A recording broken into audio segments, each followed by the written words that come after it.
Bienvenidos y bienvenidas al podcast Por una Cultura de Paz, presentado por la Comisión Permanente de Derechos Humanos, Justicia, Paz e Integridad de la Creación de la Conferencia de Religiosas del Perú, CONFER. Este podcast busca compartir los principales contenidos de un curso realizado en julio de 2023 para agentes pastorales que promueven y trabajan por la dignidad de la persona humana. En las próximas sesiones iremos juntos por una serie de temas que estamos seguros iluminarán la reflexión sobre tu experiencia pastoral. Por ello, acompáñanos mientras escuchamos a algunas personas dedicadas al trabajo en temas de derechos humanos.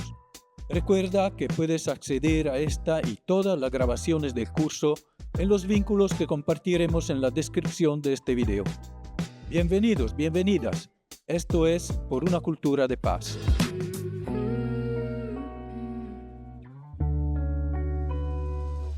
Hola a todas y todos, bienvenidos, bienvenidas nuevamente a Por una Cultura de Paz. Mi nombre es Daniel Mauri. En esta ocasión escucharemos a Eduardo Cáceres, analista e investigador de APRODE, organización integrante de la Coordinadora Nacional de Derechos Humanos. Con él reflexionaremos sobre contenidos, actitudes y prácticas necesarias para construir activismos en temas de derechos humanos, a partir de una propuesta de formación que se está trabajando con la Coordinadora Nacional de Derechos Humanos. Desde ella se tocarán diversos temas de interés que motivarán el diálogo de los participantes y que estamos seguros enriquecerán tu reflexión. Te invitamos a que escuches la sección de preguntas al final del video. Sin más preámbulos, iniciemos el episodio de hoy.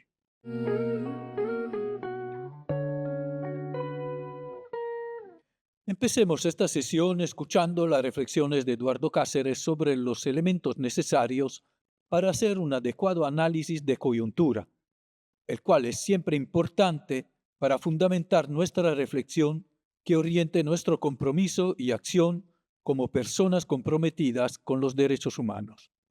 Escuchemos estas reflexiones de parte del ponente y respondamos individualmente las siguientes preguntas. ¿Estás al tanto de la coyuntura de derechos humanos? ¿Cómo realizas el análisis de coyuntura? ¿El análisis que realizas es individual o colectivo? Lo importante es que el análisis de coyuntura desde un enfoque de derechos no se quede exclusivamente en lo legal y en lo político, sino que incluya otros asuntos que tienen una relación directa con los derechos de las personas y las comunidades. Por ejemplo, yo lo estoy insistiendo bastante en varias invitaciones que me han hecho últimamente a hablar de coyuntura, el tema climático.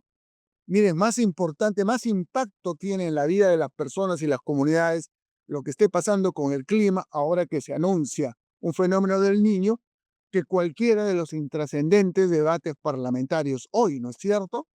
Entonces, en el análisis de la coyuntura hay que incluir el análisis de los impactos del cambio climático, en fin, eso está ahí para ser desarrollado en esta tercera sesión. Como es de notar, corresponde que incorporemos diversos aspectos en los análisis de coyuntura que desarrollamos, desde la perspectiva de cómo esos aspectos afectan a los ciudadanos y a las poblaciones.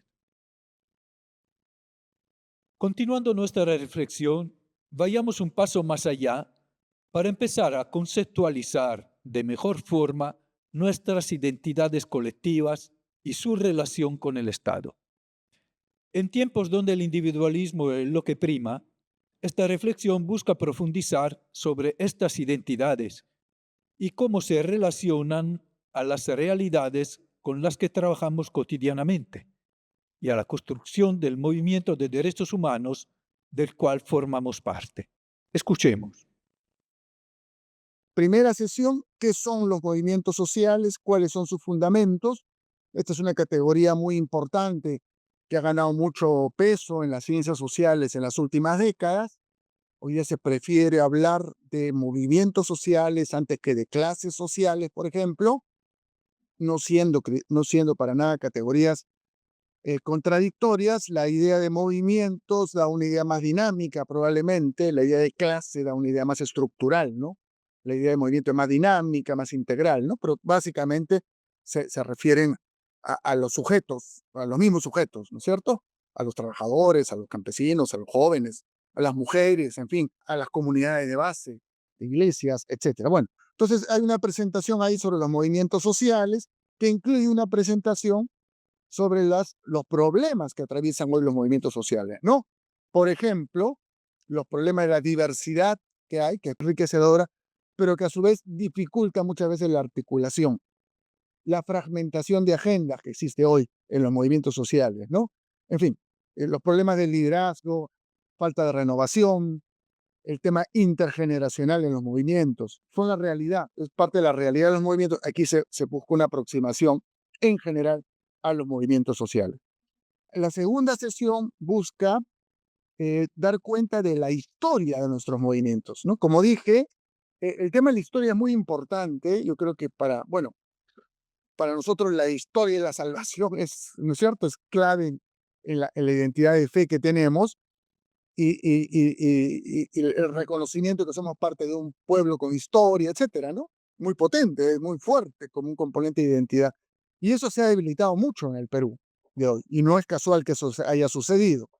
No es mero descuido, que también ha habido descuido, por cierto, sino creo yo que es resultado de políticas intencionales. Entonces, recuperar una visión de que somos movimiento y que somos movimiento con historia es muy importante porque eso fortalece la identidad y creo que da fuerza para la actuación. Y aquí hay en el Perú y en general en el mundo, pero hablamos en particular del Perú, no solo una historia muy rica para cada movimiento, sino creo yo que se puede identificar una historia del movimiento de lucha por el reconocimiento, por la igualdad, por la dignidad, que es transversal al conjunto de la sociedad, ¿no? Que lo podemos encontrar de siglos atrás, ¿no? Y creo que eso, entonces, sin querer hacer en una sesión una reconstrucción de la historia del Perú o de la historia de la República, sí la idea es que en esta sesión, por lo menos los participantes tomen conciencia de algunos hitos, sobre todo aquellos hitos que tienen que ver con su situación actual, ¿no? Si se trata de una experiencia en la cual predominan eh, personas que vienen de una experiencia laboral, sindical, bueno, básicamente, por ejemplo, reconstruir algunos hitos de la lucha por los derechos laborales, sindicales en el Perú, que arranca por lo menos desde el siglo XIX, ¿no? Y que también ha tenido una profunda relación con la lucha democrática más amplia. Si se trata de un auditorio más bien rural, campesino, indígena, mucho más todavía, hay mucha más riqueza de experiencia a la que se puede apelar, ¿no? Si se trata de mujeres, lo mismo, hay precursoras, hay movimientos, desde la colonia incluso, ¿no? Y de los jóvenes, ni hablar, también podemos encontrar múltiples ejemplos. Entonces, una segunda sesión en la historia de los movimientos y del movimiento de derechos humanos en general. Y ahí, insisto, yo creo que es un documento que no lo hemos explotado en el buen sentido a plenitud, la importancia del informe de la Comisión de la Verdad, ¿no? Apelar a ese informe que no solo da cuenta de los 20 años de violencia política, sino que tiene secciones en las cuales se analiza el proceso histórico previo que desemboca en el proceso de la violencia, las razones más estructurales de la violencia que se pueden rastrear a lo largo de la historia. Ahora que has escuchado la conceptualización colectiva aplicable al movimiento de derechos humanos y tomando en cuenta el rol dual y contradictorio del Estado como monopolizador del poder y la fuerza, con el riesgo de ser potencialmente violador, pero a la vez con el rol formal de garante de derechos, corresponde abordar esta complejidad desde el establecimiento de políticas públicas. Escuchemos a Eduardo. Dentro del Estado. Entonces, más allá del reclamo, políticas públicas con enfoques de derechos, ¿no? Y en general todos los enfoques, ¿no? Hoy día se trabajan, se promueven en el mundo del desarrollo, en el mundo de los derechos humanos, la simultaneidad, la complementariedad del enfoque de derechos, el enfoque género, el enfoque intercultural. Sobre esto hay distintas versiones, seguramente hay debates que dar y que aclarar, pero en general se afirma que los derechos no solo son garantías para las personas, no solo son herramientas defensivas, sino que tienen que ser algo así como principios inspiradores de las políticas públicas, ¿no? y por eso se habla del enfoque de derechos. Aquí eso se trabaja en esta cuarta sesión. No voy a entrar al detalle, es un tema muy rico, muy importante, ¿no? Y que ha ganado mucha pista, digamos así, en las últimas décadas a nivel internacional y al menos en los documentos a nivel nacional, aunque en la práctica muchas veces esto no se implementa, por cierto, ¿no? De esta forma, una formación en derechos humanos supone necesariamente trabajar y también formarse como organización en perspectiva de fortalecerla. En esta perspectiva, se propone tratar temas que incidan directamente en las lógicas, las dinámicas, las necesidades propias de las organizaciones. A continuación, escuchemos lo que nos tiene que compartir el ponente sobre estos temas. Está en cuestión el derecho a organizarse y movilizarse. Y además hemos notado en los últimos años una demanda de, de las organizaciones mismas de herramientas concretas para organizarse, cómo organizarse, cómo funcionar, cómo resolver sus tensiones internas, sus problemas internos. Bien, este tercer módulo lo voy a mencionar muy rapidito, los cuatro temas, las cuatro sesiones los derechos a la organización y a la movilización, el derecho a la protesta, tema de la primera sesión, o sea, esta es una sesión más de presentación de en qué consisten estos derechos, ¿no? Y también apelando a ejemplos, preguntándoles qué tanto los asistentes, las asistentes están ejerciendo estos derechos, qué dificultades se encuentran o han encontrado. Segunda sesión, cómo incorporar enfoque de derechos al interior de nuestras organizaciones y de nuestras instituciones. En las propias instituciones de derechos humanos, muchas veces nos encontramos con que hemos generado desigualdades o inequidades o discriminaciones sin darnos cuenta, porque los problemas están en los poros de o sea, son genéticos, es que lo llevamos un poco la discriminación, pues, y las múltiples discriminaciones, no es un tema solamente mental, ¿no es cierto? Es de hábitos, de forma de comportamiento, de lenguajes. Manejo de conflicto y otros asuntos internos.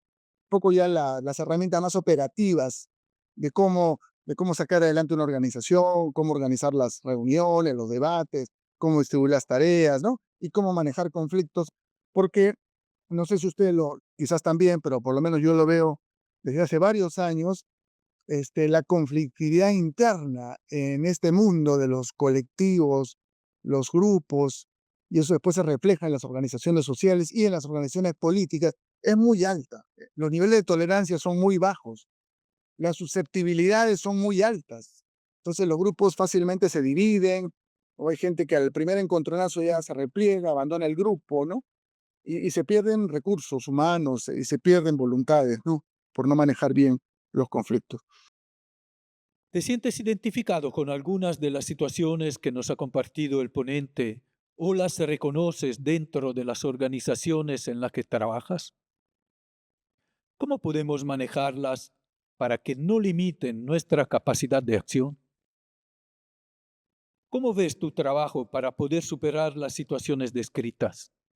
Finalmente, el ponente plantea tratar temas que afectan a nivel personal a quienes desean un futuro diferente en el país, pero se ven afectadas. En este sentido, se reconoce la presencia de sentimientos de impotencia que nos plantean permanentemente cómo responder. En este contexto, donde surgen cada vez más discursos de intolerancia, hay que plantear creativamente nuevas posturas.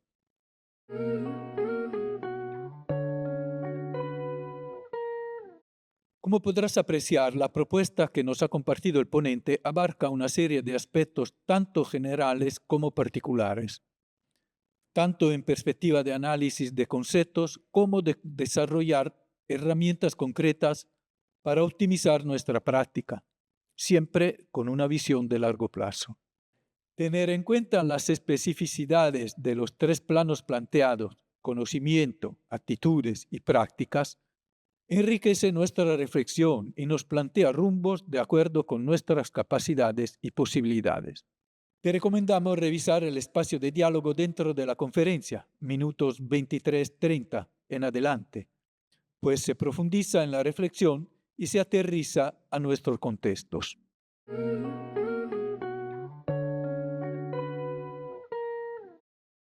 Agradecemos las valiosas contribuciones de Eduardo Cáceres y a nuestra audiencia por acompañarnos en este episodio de Por una cultura de paz. No olviden seguirnos en nuestras redes sociales como JPIC Derechos Humanos Confer. Terminemos esta sesión con una breve reflexión de nuestro ponente, sumamente aplicable a los tiempos actuales en nuestro país. Al final, miren, la lucha ideológica, cultural en este país se podría resumir en una frase, ¿no? En dos frases. De lo que se trata en este país es de mostrar, por lo tanto, que cooperando nos puede ir mejor que compitiendo. Si lográsemos comenzar a demostrar eso en vivo, en directo, puede convertirse en un rayón de pólvora en la sociedad. Porque hoy día lo que la mayoría de gente piensa es que salimos adelante compitiendo, salimos adelante contra los demás, ganándole al otro, a la otra, derrotándolo, ¿no? No sé si ustedes me han escuchado, ¿no? Yo siempre pongo un ejemplo, disculpen si lo han escuchado antes, ¿no? No es casual que en este país uno de los programas de televisión más vistos se llame Esto es guerra, ¿no?